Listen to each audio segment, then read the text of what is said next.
depuis les 20 dernières années, ce qu'on entendait tout le temps, c'est achète-toi un Plex, fais un flip. On se fait promouvoir ça. Mais il y a d'autres choses qui, à mes yeux, sont méconnues du grand public, puis le terrain en fait partie. Fait que quand tu arrives, puis là, tu as une nouvelle saveur de « OK, attends, je peux faire de l'argent en immobilier aussi, je peux investir dans un créneau qui est moins connu. » Puis qui dit moins connu, dit plus d'opportunités, selon moi. Tu sais, demain matin, là, puis je fais une petite parenthèse, s'il y a 2000 personnes cette semaine qui sont sorties d'une formation d'immobilier, puis qu'au tout apprend même pas en sortant de là, qu'est-ce que tu penses que ça fait dans le marché? Ça fait plein d'offres multiples, de plein de monde qui sont, la majorité du temps, même pas capables d'acheter, mais ils font des offres, fait que ça vient biaiser. C'est ça que Luc Poirier nous disait tantôt, là, tu sais, il disait, d'abord, ça prend la passion, manifestement, vous l'avez.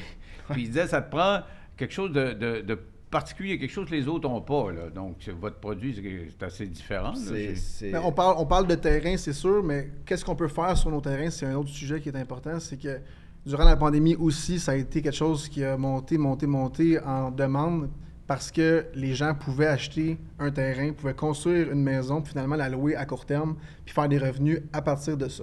Plutôt que d'avoir un plex, tu avais ton chalet, tu pouvais le louer, faire des sous, mais aussi en profiter personnellement, puis en profiter pour aller peut-être rester là une semaine, travailler, faire une semaine sur 2, puis avoir des rendements de ça aussi. Fait que finalement, c'est ça qu'on offre, c'est du terrain en villégiature, autant pour des gens qui veulent y résider, mais aussi pour des gens qui veulent le louer à court terme. Mais non, tout ça, c'était beau pendant la pandémie, mais là, tu disais ça a monté, les ventes, mais là, c'est les taux d'intérêt qui montent. Ça, on a toujours moins solution. marché, votre affaire, non? Ben, on a Denis, toujours solution à tout problème. Avant la fin du podcast, on va te vendre un terrain. Puis, non seulement on va t'en vendre un, mais on va te le financer à partir de 0% d'intérêt. Parce que ce qu'il faut comprendre, c'est que Alexis et moi, ce qu'on a fait dans les dernières années, c'est que oui, on a monté un parc de 50 millions de pieds carrés, mais on l'a fait sans prêteur, sans financement. On est libre de dette sur tous nos projets. Mais comment tu fais? On a commencé à en acheter un. Parce qu'il y a 4 gros créneaux, selon moi, dans le terrain. C'est tu peux être le flipper de terrain, tu peux être le lotisseur de terrain, tu peux être le développeur de terrain ou le collectionneur de terrain. Nous autres, on joue sur les 4 tableaux. Fait qu'au début, on était des flippers parce qu'on a acheté quelque chose, on a fait des profits à chaque pour craquer notre Tu as fait assez de profit pour emprunter à quelqu'un? Ah ben écoute... mais tu dis, je vais te financer. Mais pour faire une histoire courte, dans un sens, parce que c'est quand même 3 ans d'histoire qu'il faudrait raconter, mais faire une histoire courte, on a commencé avec un cure-dent, puis on a fini avec une maison. Tu sais, l'histoire qu'on peut déjà avoir entendue au préalable. C'est ce que Luc disait tantôt. Il ne faut pas que tu aies peur parce que tu fais un petit profit au début, tu te fermes les yeux, puis tu dis « Ah, ça marche pas », tu continues. Puis on a toujours été all-in, tout le temps. C'est que finalement, tu sais, quand tu te ramasses avec 50 millions de pieds carrés, puis il est payé, puis il est clair de dette, ben c'est que tu peux décider de qu'est-ce que tu vas en faire par après. Puis si tu es créatif, puis tu ouvres des rues, puis tu fais du marketing par rapport à ça, comme on fait un peu aujourd'hui ici avec notre caméraman, puis on fait à toutes les semaines finalement, ben c'est qu'on amène des gens à venir voir qu'est-ce qu'on fait, puis la valeur se crée avec les gens qui viennent participer à nos projets, puis ensemble, on fait des projets finalement.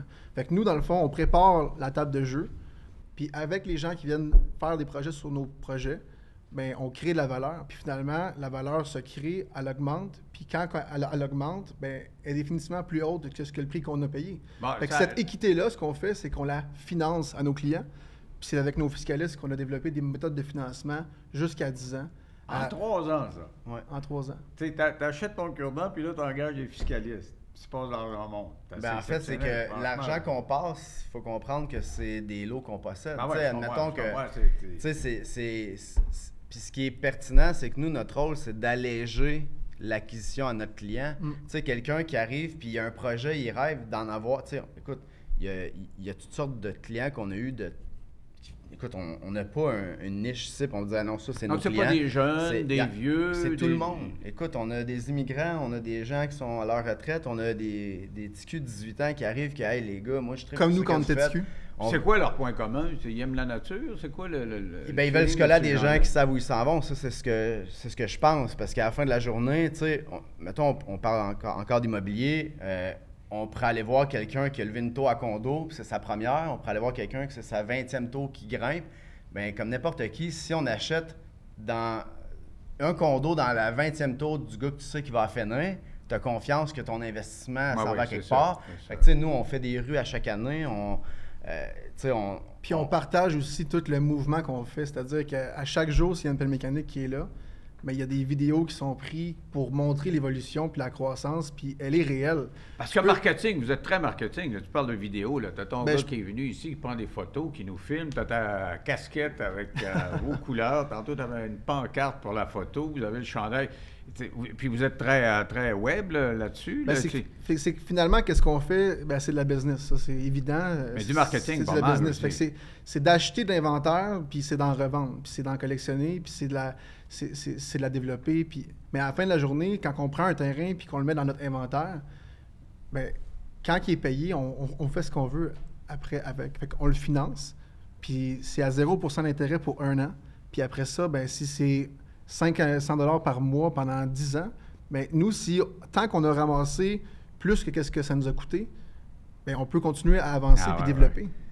Écoute, êtes-vous millionnaire, là? Plusieurs fois. Aïe, en 3 ans.